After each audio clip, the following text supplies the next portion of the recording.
Hi there, Cosmic Family. My name is Eliali. In this incarnation, we have the moon in Libra today.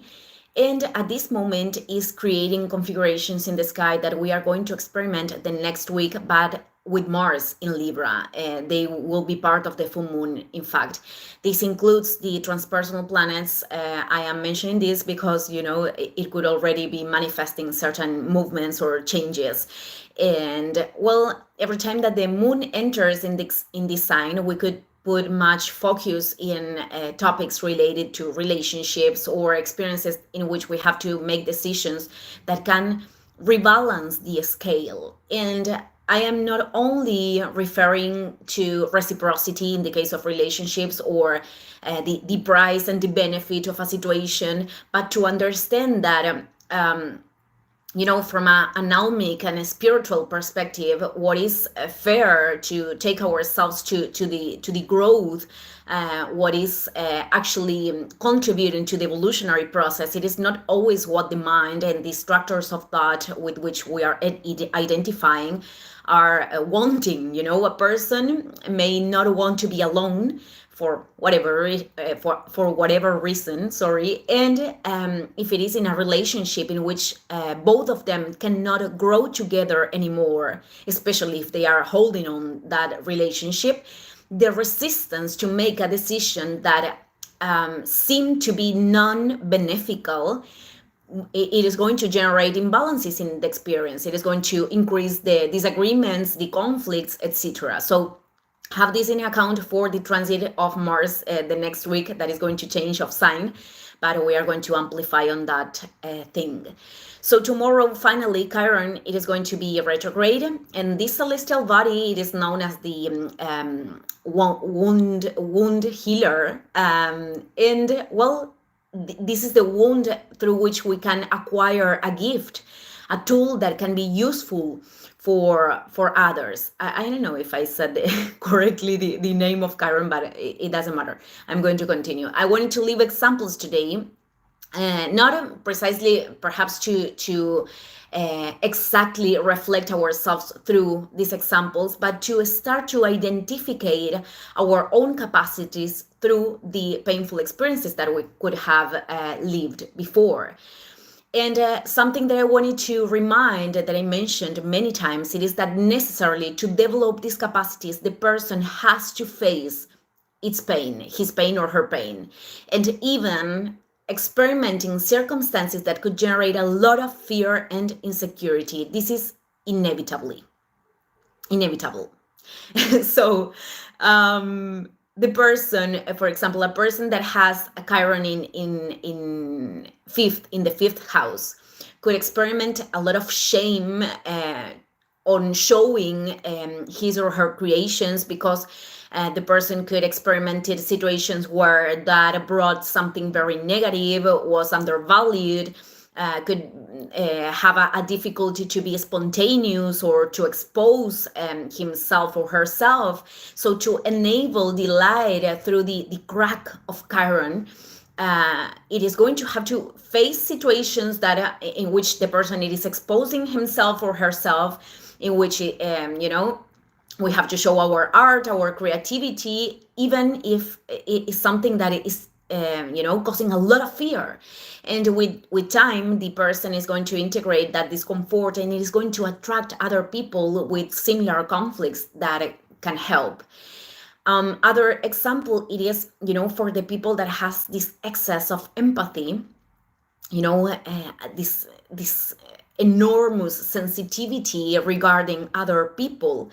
And not in every case, but that could have developed through traumatic situations, abusive parents with an erratic and unpredictable behavior, environments that weren't safe. So the child is all the time like attentive to the movements of the environment to respond in an adaptive way.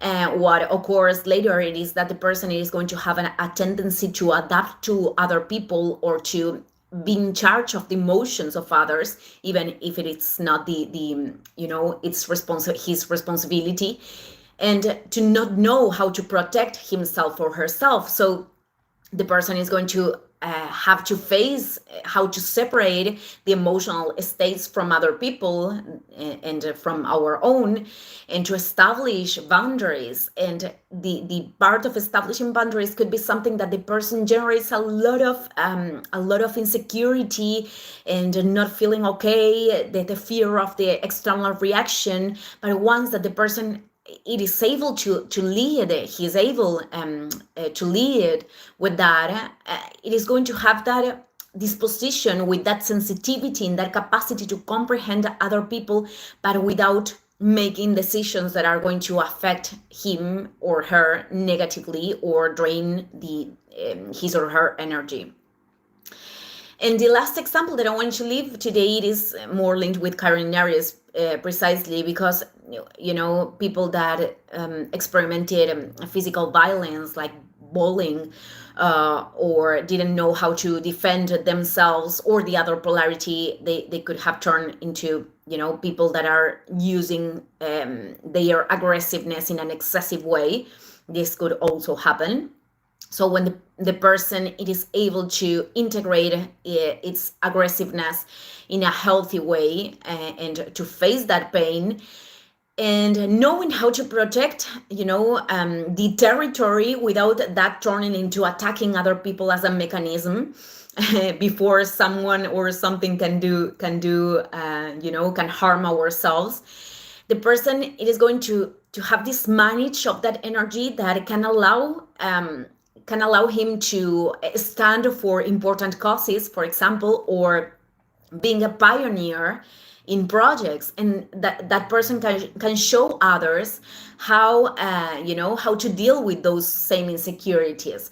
So as someone that I was laughing at the beginning because I had so much mistakes today, but I have Mercury in conjunction with Karen, so I am here talking in social media, and this was a very intimidating experience, especially in other languages, which lead me to say that it's important to not run from the wound, because that it is not going to make the wound to disappear. We are going to feel that something is not developing, that we are like blocked in a certain way. It is also going to be projected in external situations that are going to remind us that it is there. And face it,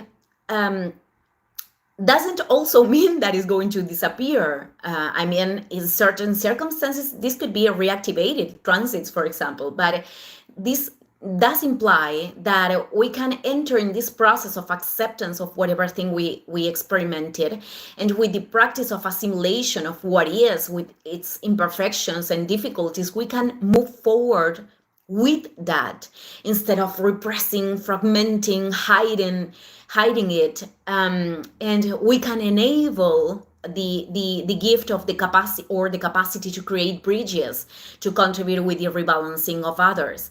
And in the end, that is the key, because if you look up for the symbol of Chiron, it has the form of a key, the key to open ourselves to this higher sense. So I just want to leave this message today. Thank you, everyone, and see you in the next video. Ciao, ciao.